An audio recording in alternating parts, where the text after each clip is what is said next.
There's been some pretty big movers this week. This has been a pretty interesting week for Pokemon, I will say. Very interesting to see where all the money is flowing. So, hey, I'm not going to waste your time. This is a bit of a weekly recap of what realistically happened. You don't really need to look elsewhere. You don't need to constantly keep up to date. Honestly, I got you covered. This video pretty much covers everything you need to know this week. I just want to say before I start, I made a video yesterday, and look, the title was a little bit clickbaity, and you guys said that you guys didn't really like it. You guys definitely did voice your opinion and said, like, look, honestly, you know, please don't make that kind of, like, shitty clickbait video. So, look, I apologize, you know, for all the people. There are a couple of people that commented, not too many, but, you know, 2 or 3 people comment it, but maybe 100 people are thinking it. So, look, honestly, I just want to say, guys, sorry about that. Yeah, I got my first apology video. I'm going to have to take a deep breath. I'm sorry, guys. Anyways, well, yeah, you guys said that my content is a breath of fresh air, which I really appreciate, and I take that very highly. I do not want to make any, like, shitty videos. I mean, look, honestly, I didn't know if it would bother anybody, so I just went for it. But if it bothers you guys, happy days. I'd rather you guys say it so we can cut that shitty content out of the way. But anyways, let's get started. Alright, so these are, like, in no order specifically whatsoever. But I'm just going to get first through a couple few because you guys probably know about them. But first was the Jumbo Gengar 151 box. So yeah, Chinese has been going on a run lately. The reason is because they're just making good original cards. Like, it's just a breath of fresh air. And the prices reflect that. Now, if I'm being honest, I'm sorry to say that Gengar will tank. Honestly, I could have bought it for like $1,000 a card.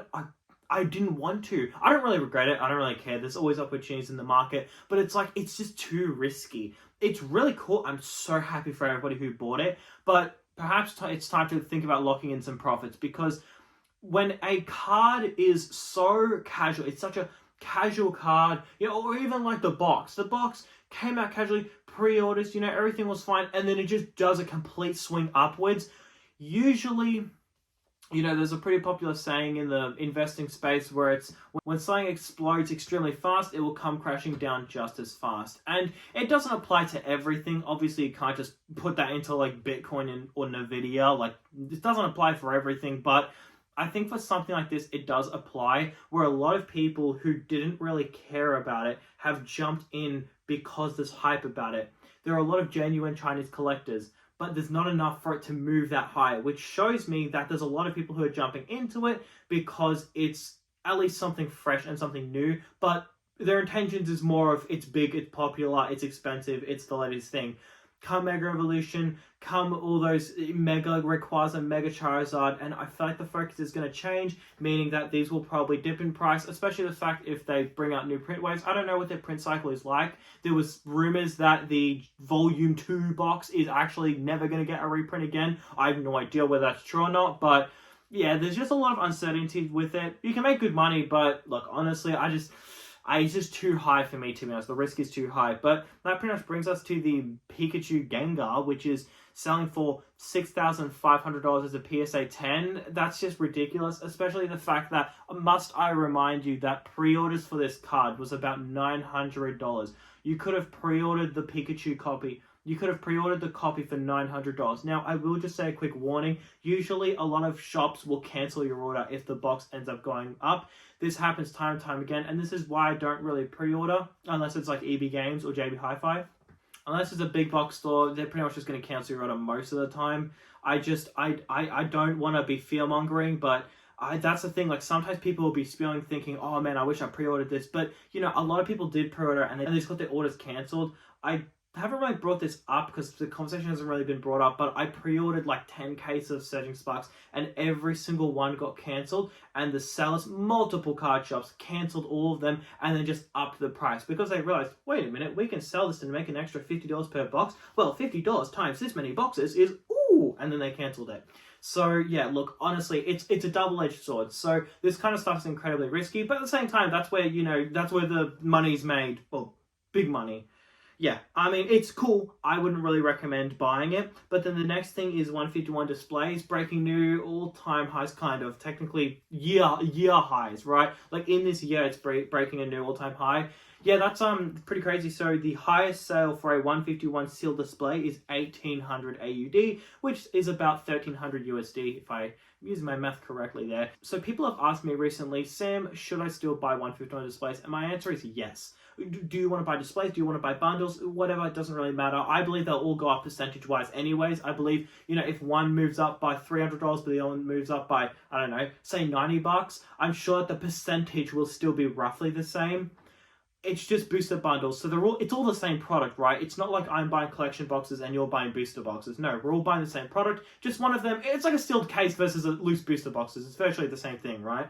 So I just want to address something, that the booster bundles have not moved up a lot.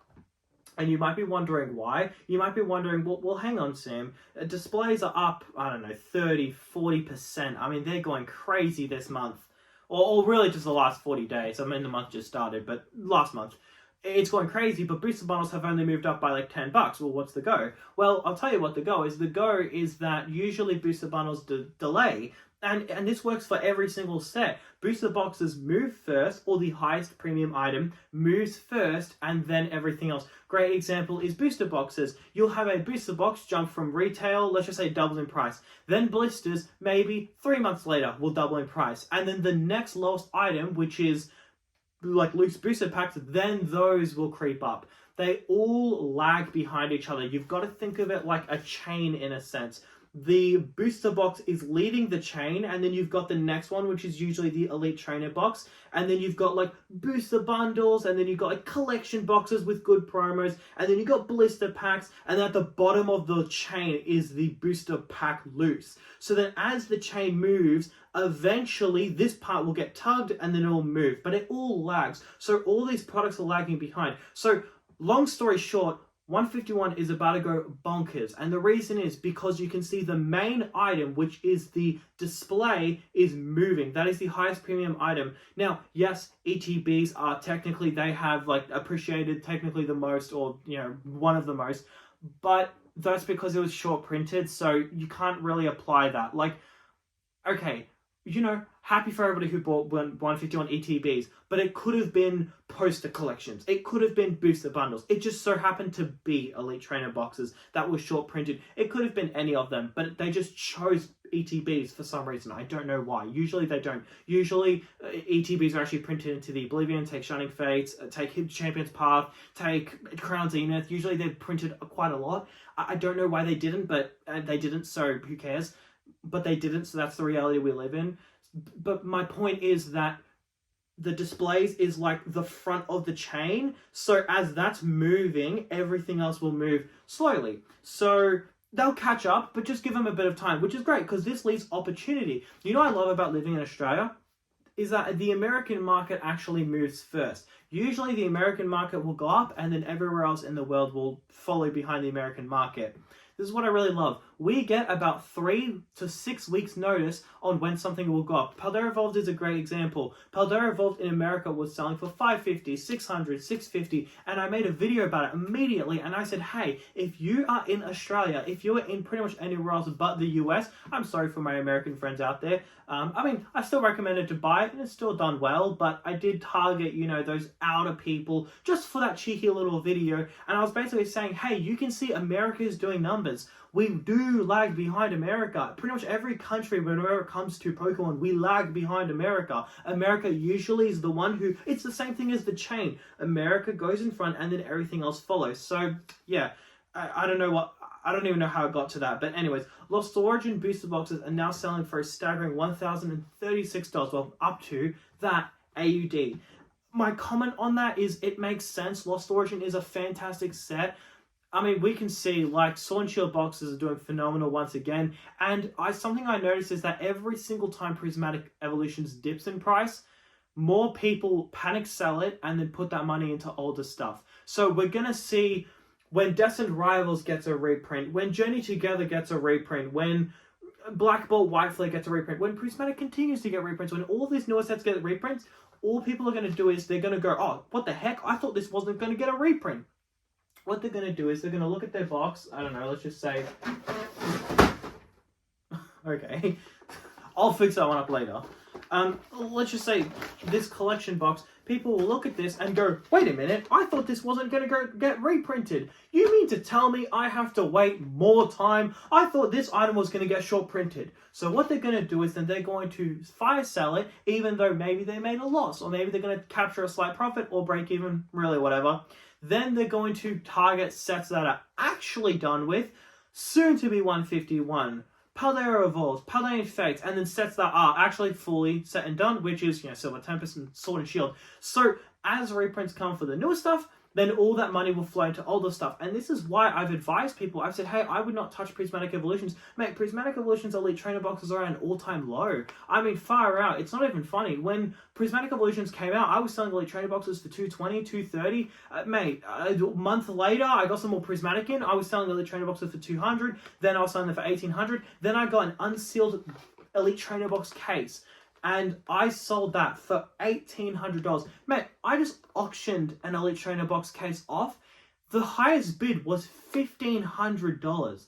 That's depressing. That just goes to show how weak Prismatic is right now. Now, it's still holding a phenomenal price, which is great. Happy days, cool. But it just kind of goes to show you that there's just so much fear in that. And you know what it is? The reason why it hasn't hit MSRP is because you have so many big boy investors just buying up Prismatic Evolutions. Now, if that fears you because, whales are holding Prismatic, don't get scared. It doesn't matter. Whether one whale holds 10 cases or 10 normal people hold one case each, it changes jack shit. It doesn't do anything to the price. But it doesn't tank the price. It doesn't damage the price in the slightest, so it doesn't really mean anything. My point of this is that people want assurance. People were stuck in this euphoria saying Prismatic is going to the moon, Decimal is going to the moon, Journey Together is not going to the moon. I'm like the only person holding Journey Together, which speaking of, that's it's been ticking up slowly but surely. There was a sale in America for $430 AUD. So I guess we'll see how that one does. I kid you not, when that sucker hits like $450 to $500, oh man, I am not gonna shut the hell up about that one. Anyways, what we're seeing right now is movement in the market because stuff is getting reprinted. I don't need to say the whole thing again, but you get the point. And then the next on the list is Fusion Strike moving up to 1400. Wow, that's absolutely phenomenal. But hey, I did say that a couple of days ago. I said, look, honestly, Lost Origin is very underrated at like the 750 range. And I said that I believe Lost Origin will be the highest one to move up percentage-wise. So Fusion Strike was going for about 1100 to 1200. Now, Lost Origin did about a 25% swing. So in order for Fusion Strike to do the same swing, it would have to be like 1450 to 1550. It hasn't hit that price. And it makes sense because Lost Origin is severely underrated. But you know what's funny? The Lost Origin Giratina is, I believe, more expensive, if not the same price as Fusion Strike. But it's just really interesting because it goes to show you that Fusion Strike has just a little bit more heat because it has like the Espeon and some other stuff. Which kind of goes to show you that, yeah, like even though Lost Origin is incredibly good, people don't care about one big chase. They do, but they more care about, other chases inside, not just one big chase, which is very, very, very interesting to learn. This is something we can take notes and apply in the future. Now, on the topic of this, I really think Sword and Shield alt arts need to move up. Dude, some of those alt arts are so undervalued. That Aerodactyl does not deserve to be the price it's at. All of the medium hit alt arts, they don't deserve the price that they're at. They need to be way more expensive. And I think it's very, very important for Sword and Shield's growth in the future. Take Sun and Moon, for example. Sun and Moon struggled to move up. It just, every time it slightly moved up, it just came crashing back down. But yeah, once the tag teams finally got that momentum that it needed, that's where it really started to take off. And I think Sword and Shield desperately needs that. And I think that's why Evolving Skies is doing so well, moving to Evolving Skies. Record all-time high record sale of $4,100 AUD.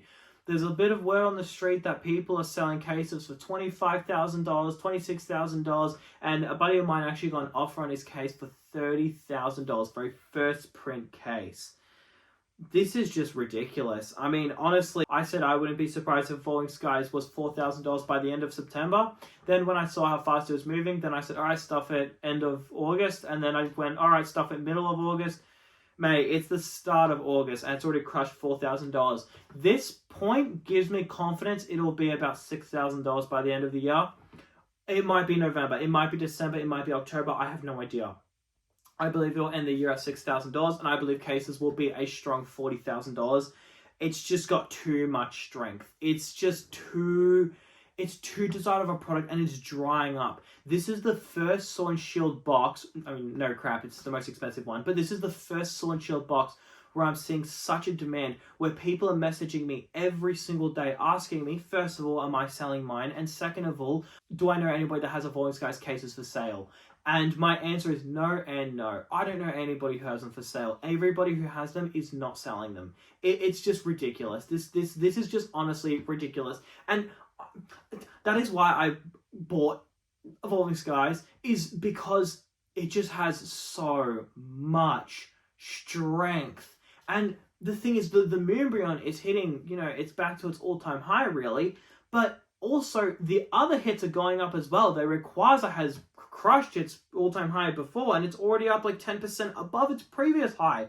That's amazing. Rayquaza V All Art, that has hit a new all-time high. I don't know about the other evolutions. I haven't really done a deep dive on every single one, but that's crazy. And it just goes to show you that there's so much strength in Evolving Skies, and it's just not stopping. I mean, we are talking $10,000 to $15,000 of sales volume every single day in Australia daily for Evolving Skies. I mean, this week alone, we've probably seen $70,000 to $80,000 of sales volume on eBay in Australia for Evolving Skies. Mate, globally, it has to be $500,000.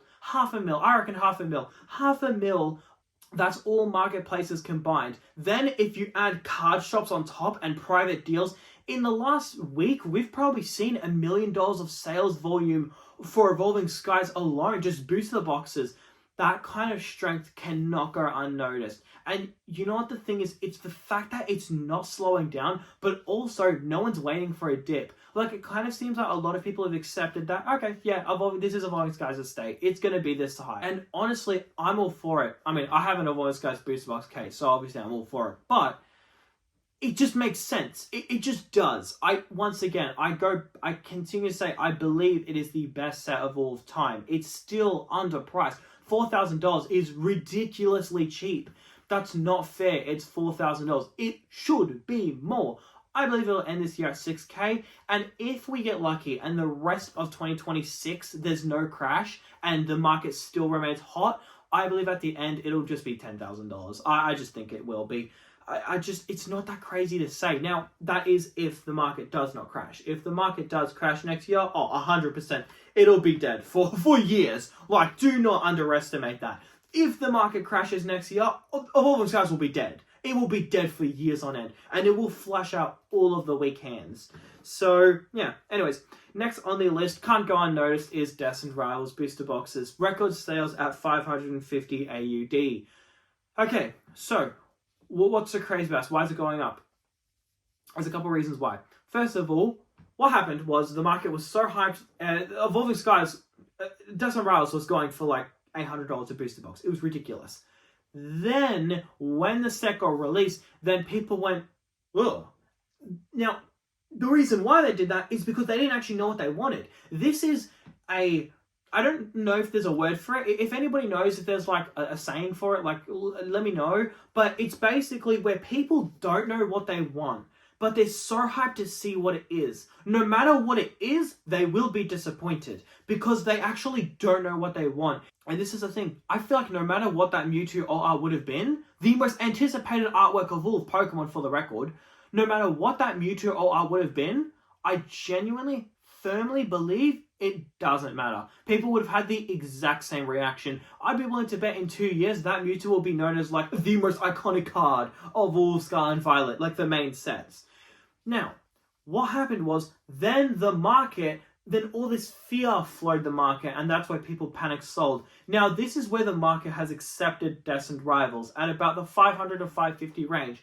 I will just add though, Pokemon is in a bit of trouble because they are running out of printers, and this is why I'm buying up like 151. Like I mean I can't really show you guys, but like, can you see? Like, check out, I just acquired a bunch of more 151. I'm getting a lot more next week as well. I'm closing in on like 2 cases of mini tint displays. I mean, we're talking so much 151, and the reason is because they literally will not be able to reprint it. Like, maybe they do, who knows, maybe they do a restock, probably not though.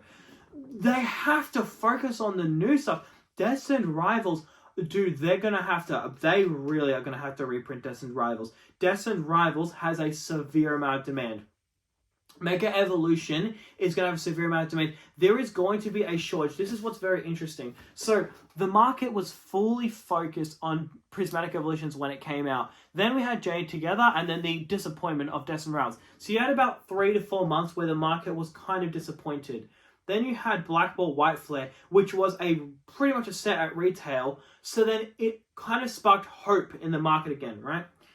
This is what gets interesting. What's interesting is that Pokemon are in a very tough predicament. If they open up new factories right now, if they acquire new factories or build their own to sustain the demand, the problem is they know that they will not be able to use those factories in 2 years' time when the market cools off. They know that if they buy more factories now, there is not going to be a demand for those future factories until, say, 5 years when there's another craze, right? But the thing is, they know, so they're in this tricky situation where they genuinely have to have these printers running 24/7 every single day, 7 days a week.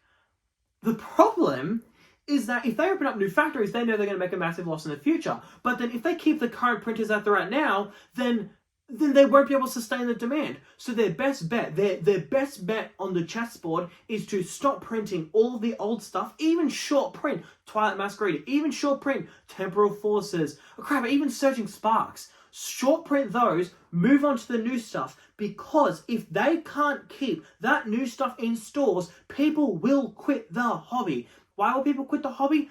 Because they won't be able to buy the new stuff. People will be fed up with it. They know that.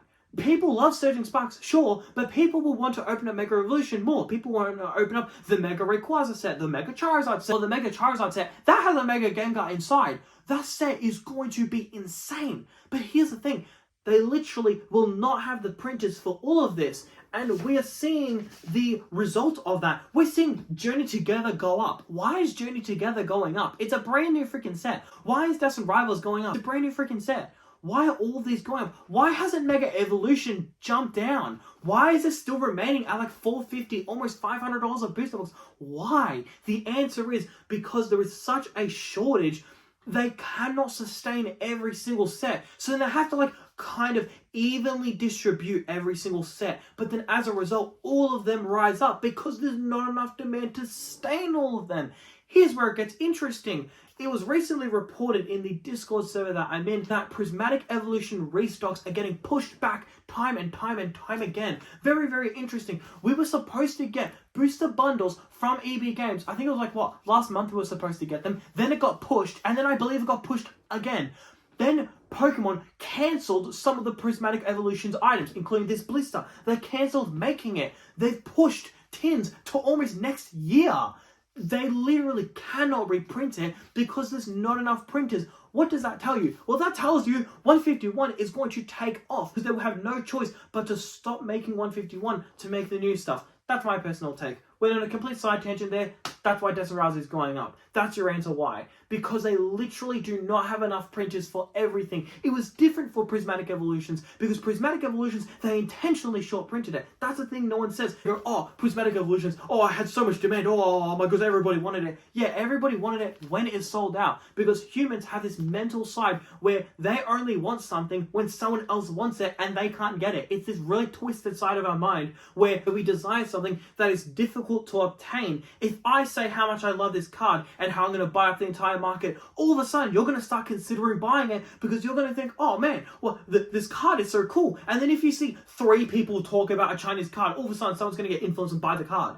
Because people are that impressionable to liking a card or wanting a card or desiring something. Must I remind you, Prismatic Evolutions was widely available for pre-orders in Australia. You could pre-order as many cases as you wanted on EB Games. I don't know about these states. I think it was the same for the states. I could be wrong. For all my American friends who measure in hot dogs and football stadiums, please let me know. But in Australia, at least, you could just buy as many as you wanted. There was no demand. The second it sold out, then people went, huh? Well, what's going on? And all of a sudden, then people wanted it. And then they lined up and got up at 3 a.m. and you had 40 people lined up in every single Toy World and every single Kmart. Why? Because they wanted it, because it was difficult to obtain. But here's where it gets funny. Pokemon short printed the first print wave of Prismatic Evolutions on purpose. They did a staggered release. Not only they didn't release everything at the same time, Destined Rivals they did. Destined Rivals, they released everything at the same time. So you had this massive flood of product. Prismatic Evolutions, they short printed it for starters. Second of all, they did a staggered release where they released one item per month. Now, I just want to get back to the short printed side of it. Card shops usually get 100 to 200 Elite Trainer boxes on average per store.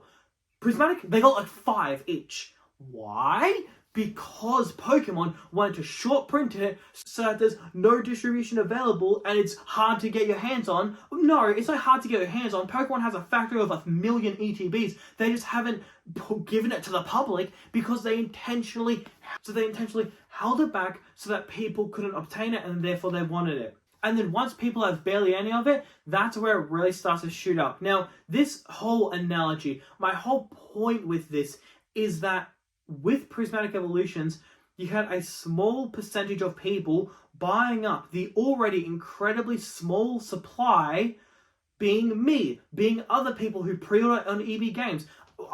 Must I say again for all the new people on the channel, when I saw Prismatic dropped, I immediately pre-ordered 10 cases. I immediately pre-ordered 100 Elite Trainer boxes because I saw that and I was like, nah, Evolution set, Evolving Skies 2.0, this is going to the moon. I already saw it from a mile away. The point was, it was still dead for about a month until eventually it sold out, and we all know how the story went. Now, I sort of forgot what my point was, but my point is that Destined Rivals is so much more different to Prismatic Evolutions. Destined Rivals is a whole lot more organic, because Destined Rivals, all of it flooded the market, because they didn't do a staggered release, they all flooded it immediately, and now we can see how the market has reacted, and we can see how the market values it. That's one side of the coin. The other side of the coin could just be that there's just not enough printers, so the demand is just too high, and we didn't realize how high the demand actually was a couple months ago, so then now, therefore, it's sort of corrected. Both work. Now, I saw a couple people commenting saying that they're going to sell their Destined Rivals to buy it cheaper. Please don't do that. Please don't do that. Please don't try to time the market. Now, for someone like me, I had, I think, 8 boxes, and I sold them for like $320 to like $350 each. Yeah, I'm going to wait for it to dip in price. I'll tell you why. Because I have very high confidence it's going to dip in price. But I'm willing to take that risk. And then if in 2 years' time it doesn't dip in price, if in 2 years' time, let's just say it holds $550, okay, I'll buy it. I'll admit I was wrong and I'll buy it. Happy days. You know what? I don't have a problem with that. I think Destined Rivals is going to do some phenomenal numbers in the future. In fact, I actually said in a video when Destined Rivals released, I said this thing is a complete home run. I said Destined Rivals is a phenomenal set. I said it here. I said, is it the next Evolving Skies? Potentially. Was it a bullshit clickbaity title, or did I actually mean that? Who knows? I didn't. I didn't mean it as a next Evolving Skies. I just wanted an exaggerated title. I apologize. My point is that I don't have any, but I also don't have a problem waiting. If in 2 years' time it holds the price, okay, cool. That's fine. I'll buy it. If I need to buy it for 500, I'll buy it for 500. I don't care. Whatever. My point is, if you've already bought it for 300, 250, 280, 300, I don't need to keep naming prices, but if you've bought it for that, and then you're thinking, should I sell it to buy it cheaper later? Please don't. Please don't. Don't try to time the market. It's never worth it. It's not worth timing the market. You've already got a fantastic entry. Just let it sit there. Like, don't. Just don't. Just don't. All right. Final thing. I love this market. I love how impressionable people are. I just want to say, I don't want to comment on this card. I don't want to comment on this just in case they magically never make this card again. I believe it's complete bullcrap. This card, oh my goodness, it went from $70 to almost $400. The reason is, for anybody who isn't chronically online, this market is so cooked. Wow. The reason why it went up is because it has the number 666 on it. And somebody brought up a theory that it may never get reprinted again, or they may change the card in the next reprint because the number 666 is controversial. So then they're saying, hey, maybe it won't get reprinted again, and this could be one of the rarest English cards to exist. Complete bullcrap. Like, I don't know who thought of that. They probably bought up the market originally. I'm calling full market manipulation on this. If you have this card, I would advise you sell it. Now, if it goes up to $1 million, I don't know what to tell you. Like, it's such a random thing. Like, the chances this holds is pretty much next to none because it's just the most bullcrap market manipulation shady thing I've ever heard. Oh, it has the number 666. It might never get reprinted again. Get real, dude. If they actually had a problem with it, they wouldn't have brought it into the set originally. Also, what about the Japanese one? The Japanese one that's been available for months on end. Well, why have we only realized it now? So you're telling me that it may never get reprinted again, and you guys have come up with this groundbreaking discovery, but the Japanese one has been available for months. So like it just does my head in, man. Because it's like, dude, honestly, the market manipulation is just genuinely it's not even good anymore. It's like you can literally see right through it. So I call bullcrap. I call bullcrap. I think that thing's gonna go right back to where the price it was. In fact, I think it's gonna go lower. Like, it's just such a stupid thing. I think it's the dumbest thing I've ever seen. Truly, truly a stupid thing. This is the next Drowsy illustration rare. Drowsy illustration rare. An ugly card no one liked. Yet, it was made by a popular artist and it was just pumped into the oblivion. I could see this doing the same thing. Absolute bullcrap. It's probably going to crash to the floor. But yeah, anyways, that's going to do it for today's video. Thanks for watching.